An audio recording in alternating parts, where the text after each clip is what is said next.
Alors, Jean-Louis Etienne, je rappelle, ça a été un peu mentionné par Bernard Covin, mais que tu as une formation de médecin au départ. Hein. Tu as soigné beaucoup de gens qui partaient en mission. C'est comme ça que tu as commencé. Mais celui qui va nous parler aujourd'hui, à moins que tu sois médecin de la planète, hein, je ne sais pas si tu aimerais ce titre, c'est l'explorateur. C'est l'explorateur qui va parler. Tu as conquis le pôle Nord en solitaire et en gros, on se disait que ça ne pouvait pas se faire, alors tu l'as fait. Et maintenant, tu vas mettre le cap vers le Grand Sud, lieu que tu connais déjà. Mais bon, cette fois-ci, tu vas aller explorer l'océan qui entoure le continent antarctique parce que on le connaît quand même très mal, malgré de nombreuses recherches qui y sont menées. Et donc, tu nous invites à un plongeon dans le mystérieux océan austral. Merci.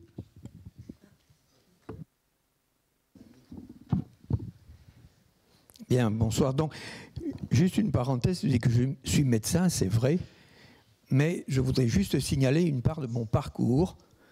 Pour les parents qui ont des enfants en 3e, ils ne savent pas en faire. Moi, je n'avais pas les notes pour entrer en 6e. Donc, j'ai fait le certificat d'études primaires. Après, j'ai fait une formation professionnelle. Je suis tourneur-fraiseur. Et après le CAP de tourneur-fraiseur, Madame Pujol, qui était la prof de maths, a été bienveillante et elle a dit « ce gars, il peut faire autre chose ». Donc, je suis rentré en seconde. J'ai passé le bac. Puis, j'ai fait médecine. Puis, j'étais interne en chirurgie, notamment en orthopédie. J'adorais l'orthopédie, on met des vis, des plaques, des broches, des clous. Moi, j'avais un CAP de tourneur-fraiseur déjà. J'excellais et j'adorais ça. Mais j'avais un truc plus ancien qui était là de l'enfance. Moi, je suis né à la campagne, j'aimais vivre dehors, je campais dehors. Et j'avais envie de faire des expéditions sans trop savoir ce que ça voulait dire, des rêves de gamin. Et j'étais donc interne en chirurgie. Et à un moment donné, je me suis dit, mais je peux proposer mes services de médecin pour faire des expéditions. C'est comme ça que j'ai commencé avec le père Jaouen. J'ai fait la course au tournoi avec Tabarly, etc. Donc j'ai fait beaucoup d'expéditions. Et aujourd'hui, après le pôle Nord, je suis devenu entrepreneur d'expéditions lointaines parce qu'on a toujours l'impression que l'aventurier, il part avec son sac à dos. Non, c'est une vraie entreprise. Vous voyez, une entreprise. Et donc, je vais vous parler de la prochaine entreprise, ma petite entreprise qui est devenue grosse. Non. J'appuie encore? Ah, avant. Ah, je crois qu'il faut se tourner vers le... Alerte, l'océan se réchauffe. Jean-Louis Etienne, bonjour. Et j'appuie sur quoi? Sur la verte?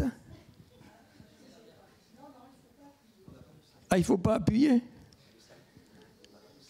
Ah, vous n'avez pas de slide? Ah, elles ne sont pas arrivées jusqu'à Cherbourg. Bon, mais je vais vous parler alors de l'océan austral. Sans slide.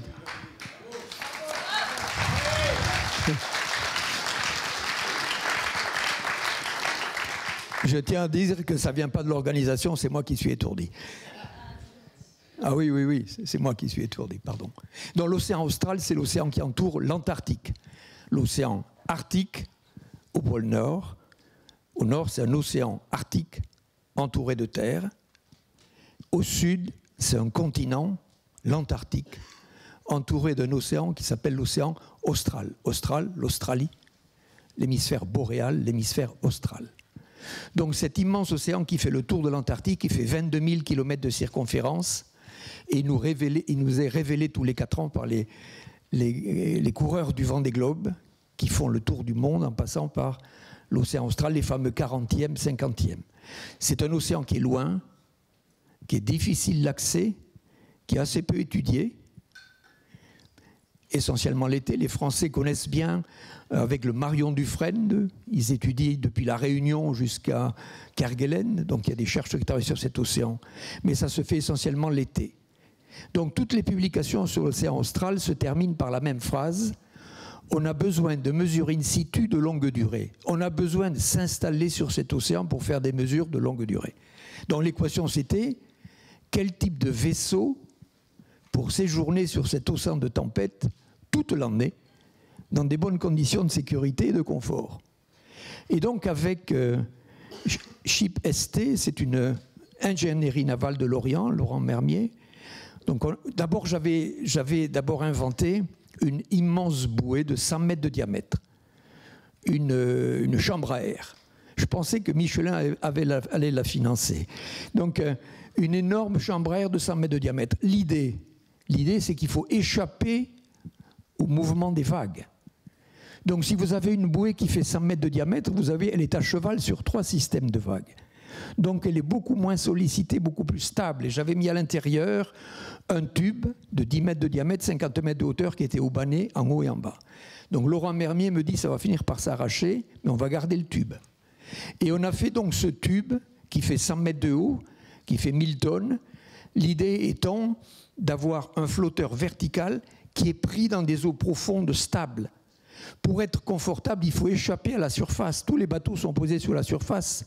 Regardez ce que cherchent à faire les voiliers rapides. Ils ont des feuilles pour échapper à la surface. Donc là, on fait l'inverse, on met un tube qui fait... Ben voilà, là vous avez je tiens un Polarpod entre les mains. Vous avez donc un tube qui fait 75 mètres, le niveau de la mer est là, et on va habiter à l'intérieur du micro.